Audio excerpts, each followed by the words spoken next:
আসসালামু আলাইকুম রহমতুল্লাহ। আলহামদুলিল্লাহ, সবাই সতর্ক থাকবেন যারা গ্রাম অঞ্চলে আছেন। এখন মানুষের চরে জমি এবং বিলে আপনার পানি, নতুন পানি আসছে এবং সাপে আপনি জায়গা জায়গায় ডিম পায়রা বাচ্চা ফুটেছে। এটি হচ্ছে সব ফানুক সাপের বাচ্চা, ভয়ানক ফানুক সাপ। এখানে আমার এক ভাই ব্যবসায়িক, উনি ব্যবসা করে, উনি বেকারির ব্যবসা করে। রতন ভাইয়ের জমি গেছতো, জমি দেখার জন্য, মনে হয় গরুর জন্য কিছু ঘাস কাটলো হইলে, অথবা এমনি গেছতো, যা দেখে এই ফানুক সাপের বাচ্চা পুরা জমি ভরে আছে।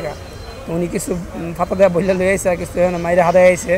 তো আপনারা যারা শহরে এবং বিদেশে আছেন, আপনার ফ্যামিলির সবাইকে সতর্ক করে দেবেন যেন জমি জামাত বাচ্চারা না নামে। কেন একটু কেয়ারফুল থাকা ভালো। আর এই ফানুক সাপের বাচ্চা কিন্তু বড় ভয়ঙ্কর, একটা কামড় দিলে শেষ, বুঝলেন না? তো আপনারা সবাই কেয়ারফুল থাকেন এবং ফ্যামিলি সবাইকে জানাই দেন জমি জামাত যে যা বাচ্চা কাচ্চারা যেন পানি ফুনি সারা গেলেও একটু কেয়ারফুল থাকে। আপনারা একটু হেল্প রাখবেন। এই বলে শেষ করলাম। আসসালামু আলাইকুম রহমতুল্লাহ।